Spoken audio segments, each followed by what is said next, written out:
Am I the jerk for telling my boss off in front of my colleagues and losing my job? My name is John. I'm 32, and for the past 4 years, I worked as a marketer in a small company. During this time, I managed to establish myself as a top performer. Clients were happy, projects brought in profits, and my colleagues respected me as a professional. But everything changed 6 months ago when a new boss, Richard, came on board. Richard made it clear from day one that he wasn't going to play the role of a nice boss. His management style was built on tight control and public shaming.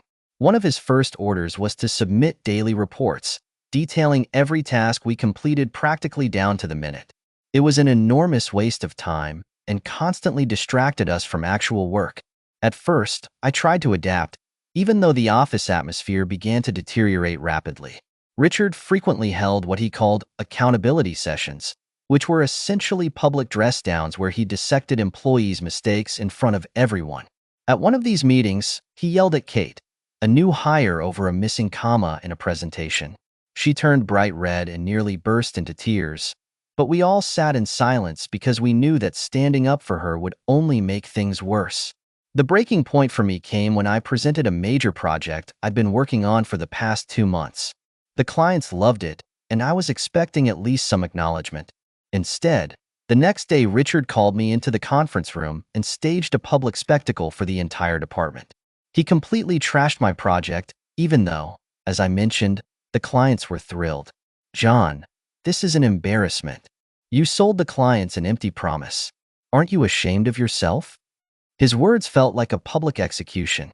I tried to explain that the data and feedback from the clients clearly supported the success of the project, but Richard interrupted me. "Maybe you should reevaluate your skills. That's assuming you even have any." The room went silent. Some colleagues looked at me with pity. Others avoided eye contact. I could feel the anger building up inside me. Deep breath. Slow exhale. But instead of swallowing my emotions, I stood up, looked Richard straight in the eyes, and said, "You know what, Richard? I've put up with this for 6 months, but I think it's about time someone told you the truth." The room froze as if time had stopped.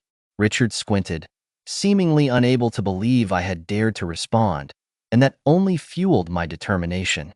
My colleagues remained silent, and the tension in the air became almost tangible.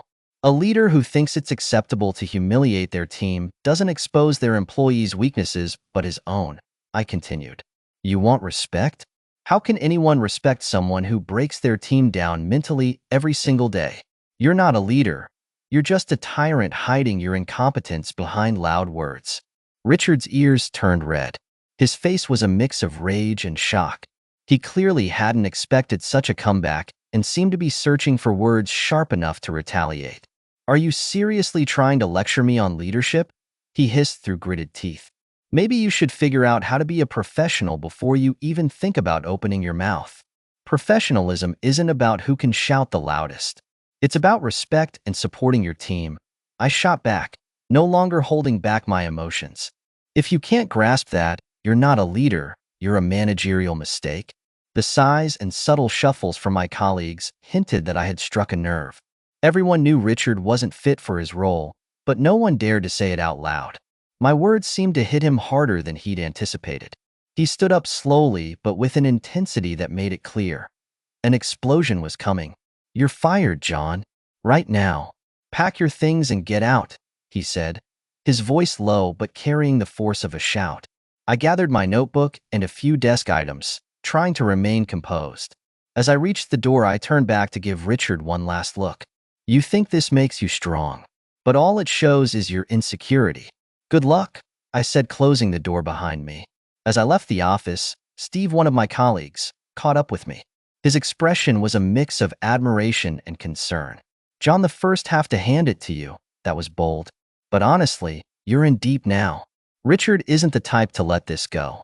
He'll do everything he can to ruin your reputation. Are you sure it was worth it?" "I'm not sure," I admitted. "But at some point, you have to stand up for yourself. I couldn't take it anymore." "You're right," Steve nodded. "But watch your back. This isn't over." In that moment, I felt relieved but had no idea how serious things would get. Just a few days later, Steve's warning started to come true. The first few days after being fired, I felt a mix of relief and anxiety. On one hand, I was free from a toxic boss. On the other, I realized I no longer had a job, and the job market rarely forgives stories like mine. I updated my resume, started sending it out, and went to interviews. At first, things seemed to be going well, but then the strange occurrences began. During one interview, the manager seemed impressed with my experience and projects. We discussed the details of campaigns I had led, and I was even given hints that a job offer was just a matter of time. But when it came to reference checks, the manager's tone shifted. A few days later, I received a rejection without any explanation. At first, I didn't connect it to my past. It was only after a second similar incident that I started to suspect something. The situation became clear when one recruiter called me. She began the conversation warmly but soon got to the point. "John, I need to be honest with you. We received comments from your former employer, and let's just say they weren't flattering. It's not our policy to disclose details, but I think you know what I'm talking about." My suspicions were confirmed. Richard had decided to retaliate by spreading rumors about my bad behavior. It hurt my chances of finding a new job, and the worst part was that I could do nothing about it. That evening, I told the story to Sarah. She listened carefully and has always approached the situation pragmatically. "John, you did what you thought was right. But let's be honest, your actions were bound to have consequences. You always think about others, but this time you need to think about us. What's the plan now?" Her words hit me hard. She wasn't blaming me, but I felt like I had let her down. Our financial situation started to deteriorate. I applied to companies that didn't require references, but the options were limited. I began to question whether my actions were truly heroic or just reckless. Then out of the blue, I received a message from Steve. "Did you hear? Richard got fired." I called him back, barely believing what I had read. "What? How did that happen?" "After you left, people started filing formal complaints. Management launched an investigation, and it turns out he was violating corporate ethics. Your story was the catalyst. You, in a way, started the whole process," he explained. It was unexpected news. On one hand, I felt relieved. My actions hadn't been in vain. On the other hand, Richard was gone, but his revenge continued to haunt me. The question remained, how could I rebuild my reputation now? After my conversation with Steve, I spent a long time reflecting on what exactly my actions had changed.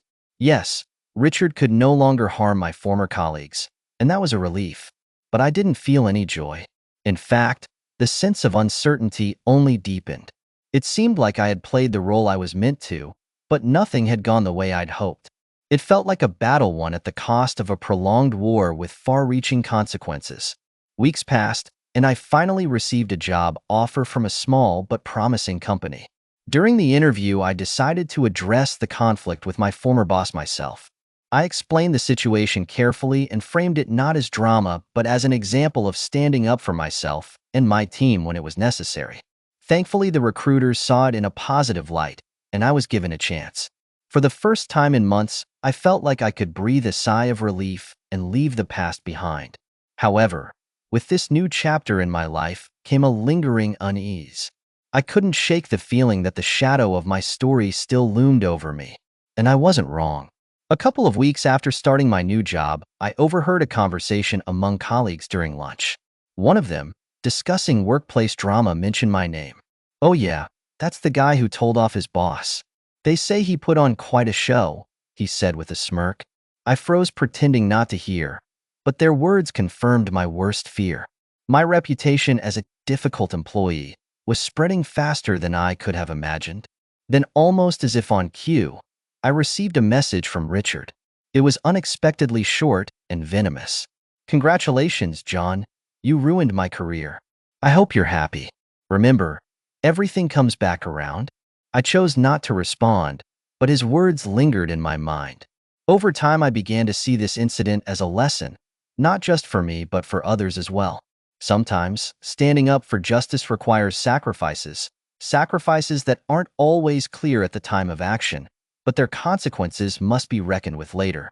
In hindsight, I realized that while my actions brought change for many, they also forced me to pay my own price. This experience taught me to focus on what's truly worth fighting for and to carefully weigh the risks of my actions. At the same time, I came to understand something else. Even with the best intentions, the world won't always support you. For people like Richard, maintaining their power at any cost is all that matters. No matter how hard you try, your truth can become their weapon against you. So, am I the jerk for what I did? Or was it a bold move that simply demanded a price?